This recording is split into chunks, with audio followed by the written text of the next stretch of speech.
Hey, here we are. All right, so this is number 22 of Just a Conversation. How are you? I hope you're good. And I am here at the Alila Center, which, as most of you know, I transitioned into a ministry. Let's see, so today is November the 10th. Which means tomorrow is 11/11, which somehow I find fascinating. And and then in 20 days I'm going to be heading to, I'm going to be jumping on a plane to Australia to spend a few months. Many planes, actually. Yep, I'll be taking 4 planes. Good times, good times. Yeah, it's going to be a marathon, bit of a marathon. All right, so, all right, let's see. I thought I might talk a little bit about relationships today.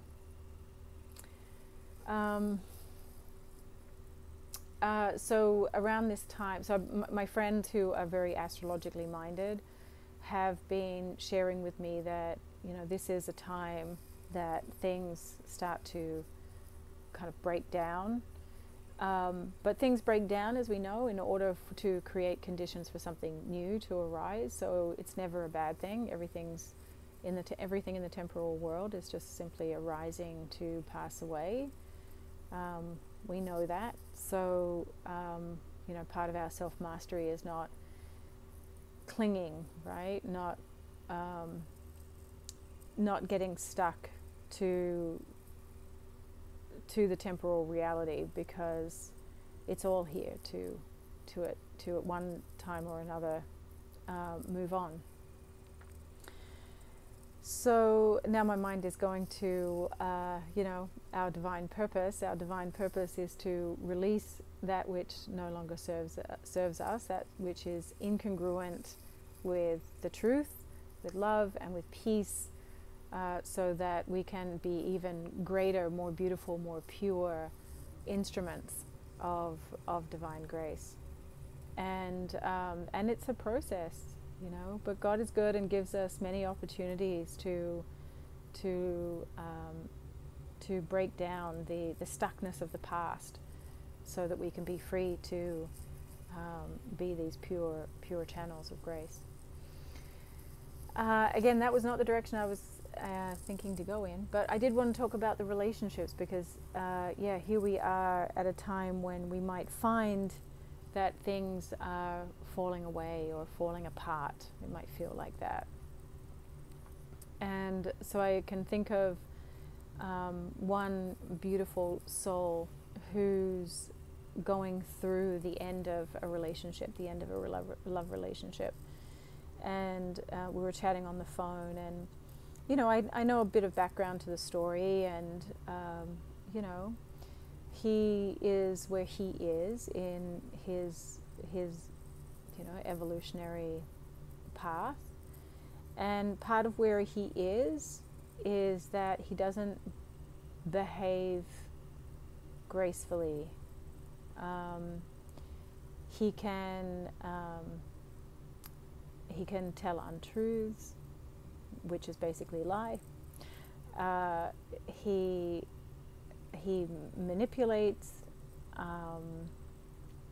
and he can also become a little bit of a bully. And so, and what we've learned through the archetype work is that, people who behave like that, it's because they don't have a good relationship with their own power. They have a misunderstanding of who they are. And so victims ultimately create victims, and hurt people. So that's helpful. It's helpful for us to know that and keep that top of mind, because then, we can sit by God's side and endeavor to see their innocence. So that's important, right? And also to see our own innocence as well. Because when we see someone through their innocence, we, might treat them differently in our minds, or, in our intent, or, actually. So in a conversation that we had, I heard her say, maybe, she's in a moment of sadness and she's upset, and she said, maybe I just need to, accept him for who he is and love him unconditionally. It's like, okay, well, what do you mean by that? And so what she meant by that was that she was thinking that, getting back together with him, and that it was her lack of acceptance and unconditional love that was the problem, and that had, resulted in the breakup. And I thought to myself, yeah, wow. So unconditional love has become a concept.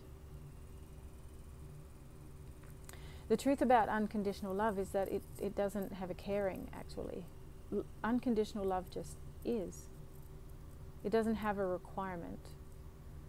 But it holds its own.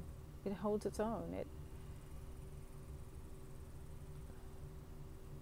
And unconditional love doesn't come with any kind of barter or negotiation or sacrifice. Unconditional love just is. So we don't try to have unconditional love. Unconditional love is already here. Unconditional love would be, adopting the point of view of the air in the room, or the ceiling, or the earth, who, I go back to this all the time, who supports us in just the right amount unconditionally without asking anything in return.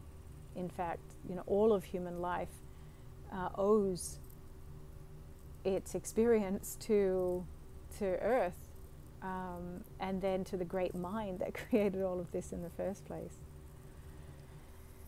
So I heard in her that unconditional love had become a concept, and so my invitation is to explore that a little bit.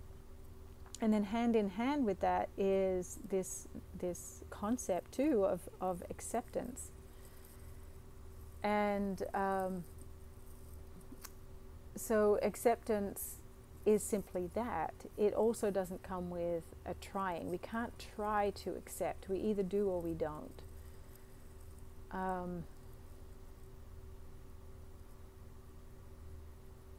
My mind is now showing me a pond, and the pond is either still or it isn't. It either has ripples or it's still. So, and once there are the ripples, it's not still.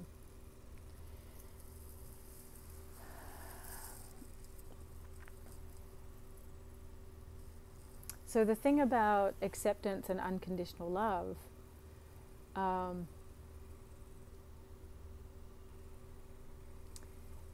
is that it doesn't mean that you will be with the person. It doesn't mean that. It doesn't mean that you'll end up being with the person. Unconditional love and acceptance for someone is loving and accepting them for exactly who they are. And if that doesn't feel good, then we don't have to be with them. That's what it is.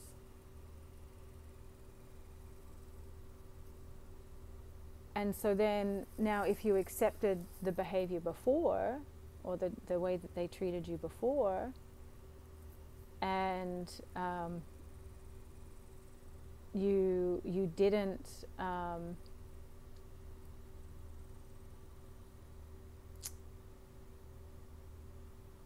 move away from that, that's something to look at, right? That's important to look at. Say, okay, why was that acceptable then and it isn't now? So it's also now an invitation to find out, to get really honest with ourselves and have that unconditional love and acceptance for ourselves for what it is that we truly like and what we truly want.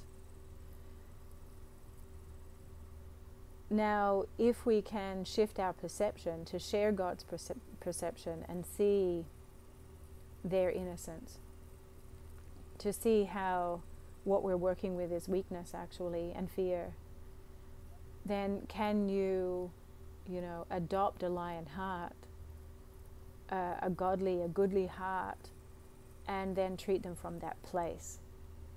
But as long as we are actually not accepting them for who they are, and then trying to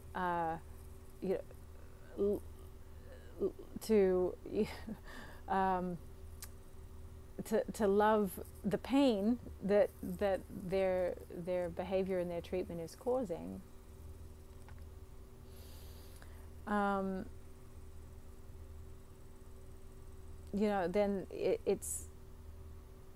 it's expended energy.